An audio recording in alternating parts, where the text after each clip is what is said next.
Welcome everybody to today's class of Living Lessons from Tanya. We are up to chapter 14. But before we get into 14, let me just give you a little background what's going on. We're now talking about the struggles of the two souls. We already get it, that inside of us there are two consciousnesses. One is a piece of God, a godly soul that's constantly sending us signals to be righteous, to do holiness, and do wonderful actions. And then we have the animal soul in us, the one that is always distracting us from doing what God wants. So you could be in the middle of prayer and then you're thinking about doing business. I mean, come on, give me a break. I want to pray. But within 15, 20 seconds, you're starting to notice is that you're being distracted. Or many times you're driving down the road and you're hungry. So you said, okay, there's an In-N-Out burger, there's a Wendy's. The godly soul is trying to scream, go to the kosher restaurant. So in each and every one of us, there's a constant battle. How do I fight off the ego? How do I fight off when I'm angry? The animal soul's like an animal, making me feel like a raging bull. So we learned in chapter 12 that the thing is to do is impossible to go totally righteous cold turkey. It's almost impossible for us to do that. I mean, if we were righteous, we wouldn't have these issues. God is not expecting you to be holy righteous like the Rebbe, like the Maimonides, like Moses. What God is expect you to do is be righteous now. So even though you have a raging bull inside you to be angry, or you have a desire, want to go and eat something unkosher, or whatever it is, take a Beinoni moment. What is a Beinoni moment? Choose right now to do the right thing. You can't do this all your life. You can't take on a big project like people on New Year's Day. They go and say, I'm going to lose 50 pounds. It's not going to happen. It's too much. But if you say, I'm going to do 5 pounds or 3 pounds, you can accomplish that goal. Once you accomplish that goal, you can do it again, another 3 pounds. So too also when it comes to deciding, should I do the right thing or the wrong thing, even though the battle's inside, for this moment, do the right thing. That's chapter 12, the Beinoni. We asked a question in chapter 13. Okay, am I really being honest? Let's be honest. Every time I choose the right thing, I'm showing my love to God. But is my love true? Or is it just for the moment? You see, each one of us have to recognize is that right now when I'm eating matzah, I'm sitting on Yom Kippur and fasting, or Shabbos morning, I go to a service and I got inspired. But when I go outside, my mind is going into so many different directions. Many people tell me that on a Monday morning, they put on the tefillin, they pray, or women, they do their prayers. And while they're doing it, they're feeling good. But then when they go outside, they're thinking business. If I really love God that much, wouldn't God be on my mind all the time? Maybe my love for God isn't true. Maybe it's just, I love God conditionally, when I want to tune in. Comes the Alter Rebbe in chapter 13, says, no, no, no, no, no. You by nature love God like a parent loves a child. You're created to love God. You have a godly soul in you. You love God. And a parent loves their child all the time. Now, when they're sitting with them, they love them. When they're walking with them, they love them. When they're playing with them, they love them. When you pick them up from school, when you love them. When you're doing homework with them, you love them. But what about when you're doing business? You're not thinking about them. It doesn't mean you don't love your children. You for surely love your children. It's just over here. It's dormant. But the second you want to bring that love up, like that, you're able to go and love your child fully. Why? Because right now I'm focusing on my child.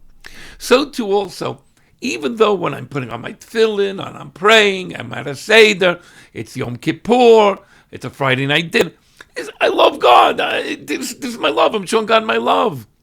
Just because you go out to work and just because you're doing things that is not in the realm of holiness, it's like you're exercising or you're taking a walk for health.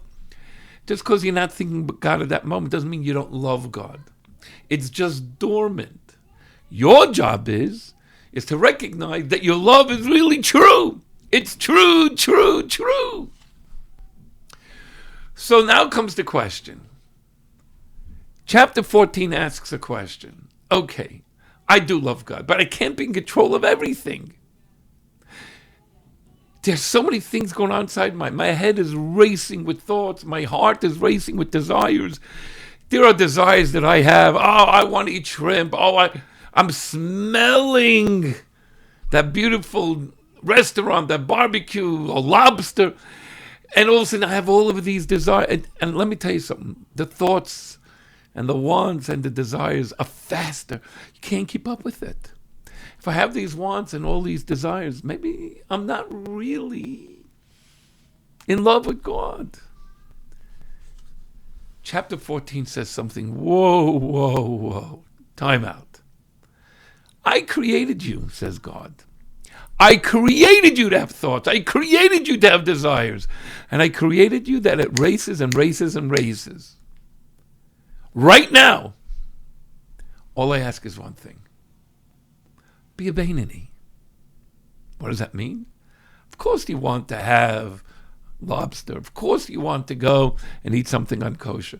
Of course you want to open the TV on Shabbos. I get it. Those wants and the desires. But I judge you on your action.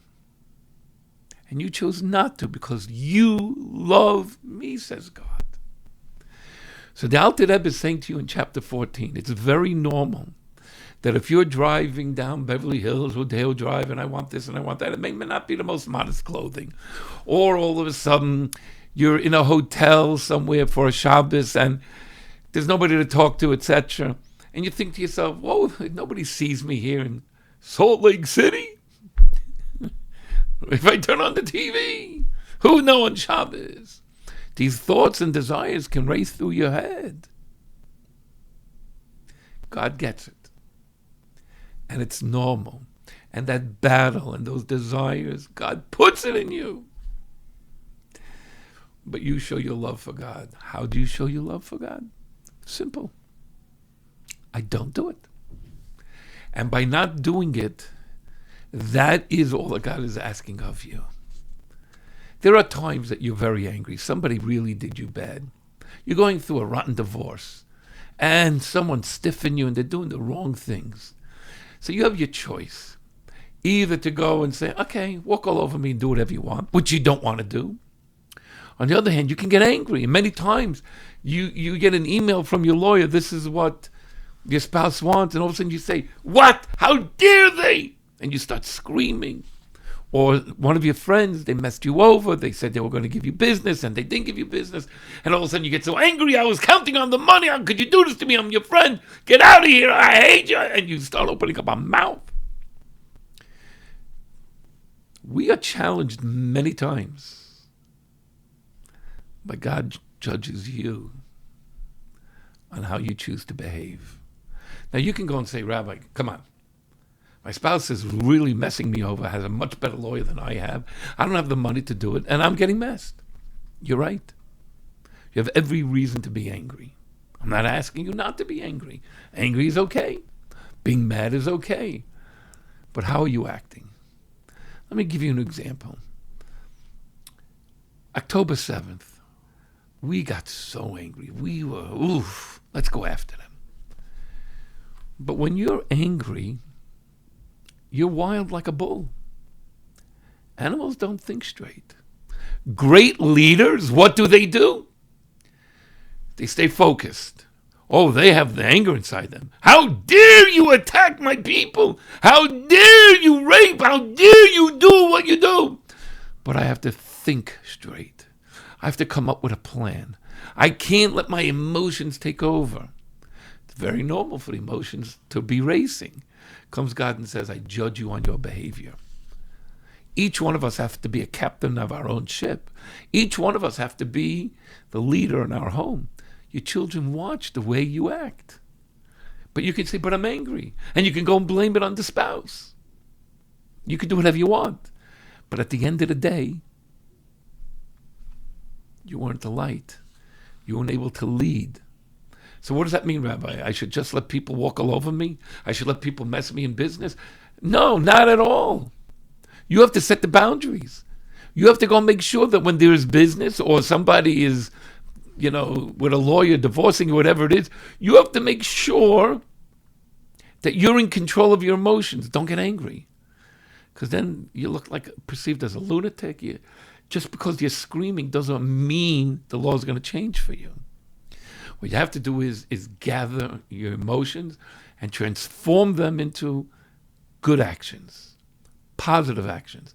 But if you start taking dishes and throwing it and doing this and doing that, you're just feeding the animal, and it gets stronger. So you're in control of your thoughts, you're in control of your mouth, speech, and you can be in control of your actions. Comes God and says, that's all I'm asking of you. We are, from the moment we're born to the day we pass away, work in progress. It's the way you got to look at it. So what are you really doing? Each one of us have to recognize is that whenever something happens, we're in self-control, and you're working on your self-control. And the more control that you have of your angry, wild desires, passions, the more human you are. The more you're able to give light. The more you are fulfilling the way God wanted you to be a human being. How much more so as a Jew to be a light to the entire world. So yes, we have to be a work in progress all the time. We all get angry. I get it. There are people that have said to me, Rabbi, I'm donating this, I'm donating that. So I put out the money for this. And then all of a sudden, what am I supposed to do? They come to me and they say, Rabbi, I have bills, I have this, I have that. I can't fulfill my pledge. So now I got bills. So I have one or two things. Go scream at them. Go get angry. Say, get out of my congregation. I don't want to see you. What do I gain? Nothing. I still have to be a light to them.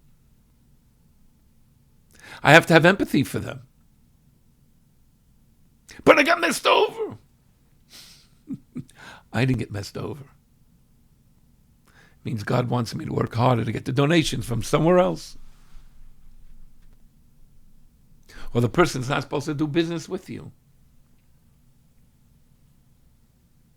Why? I don't know. But I have to be in control of who I am. And you're more respected when you're in control than when you're a raging lunatic. Nobody wants to be around a raging lunatic. Comes out to them and says, I know you have a lot of things swimming in you. I created it, says God.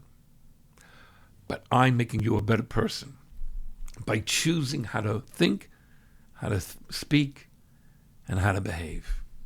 And when you're able to work on that, and you're able to control it and not get so angry and not blow up in front of everybody, not blow up in front of your children, not even blowing up in front of nobody.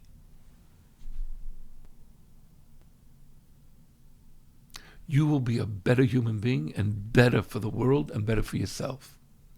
God wants the best of you. So then why does he go and create you with all of these issues? Very simple. Very, very simple. You'd be a robot if you didn't have issues. You'd be a robot. You'd be a walking zombie. I just will do good. I have no room for growth because there's nothing to grow from. You don't want that. But Rabbi, does God have to give so many tests? I guess God knows you're better than you think you are. Let's see what else says in chapter 14. Everything's in God's hands. In other words, somebody got into an accident, not you. Somebody got into an accident. They can start screaming, how did you do this to me? I was on the way to the airport. I know you were on the way to the airport, says God.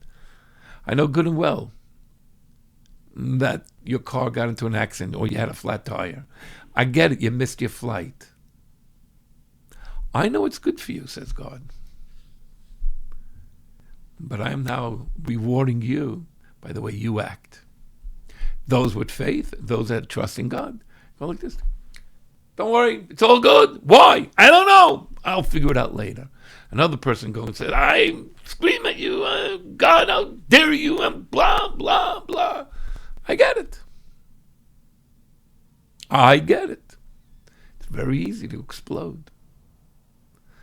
But that's an animal. You see, dogs bark when they get angry. Lions roar. A bull goes way out of control. A human transforms that energy into a positive action, into something good, into a good thought, into a good words, into a good action. And all of a sudden people look for you for leadership. People look at you that you are a light. You are the one that I was always looking for to be my mentor, because you can show me how not to be so crazed. Someone's going to say, but that's my culture. You should know us. We're hotheads with it. There's no such thing as this is my culture. Then you are controlled.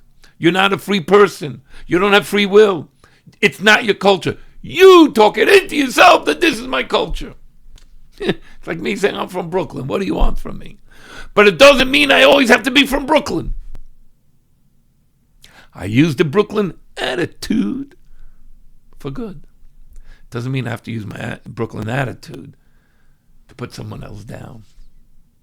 Yeah, it's my culture, but I use it for good. There was once a great rabbi. His name was Rabbi Nisan Nemenov. And he was in Montreal collecting money for his school. He was a very holy rabbi. He needed a place to stay for a couple of nights. And he was at a certain family. At this house where he was staying, everybody took advantage to ask him questions, to learn from him, because how often do you have a great rabbi in your home? So one of the young kids goes and says to the rabbi, says, listen, I'm learning Tanya, but today we're living in a modern day where there's so many things coming from us. They didn't have screens in the old days. They didn't have commercials in the old days. They didn't have billboards in the old days. When the Alter Rebbe wrote the Tanya, is it possible with all the things that are being bombarded at us? Is it possible even to be a Beinoni? So the rabbi looked at the boy and he said to him, let me ask you, at this moment, can you control yourself to do the right thing and do what God wants? He goes, yeah. Okay. What about the next minute? He says, yeah. He says, what happens if all of a sudden bombardment comes in from all sides? At the third moment, could you choose to do the right thing? So the kid said, yeah, it'll be a little bit harder, but of course. So he says, what's the difference between 250 years ago and today? It's in your hands. It's your choice. You can always choose to act the godly way. You were created in the image of God to be able to act godly. And you have all the strength to do it. True, it may be tough at times to make the right choice, but you can do it. The biggest question is, when does it end? When do these struggles end? Does it go to the day I die? Is there any benefit in all these struggles?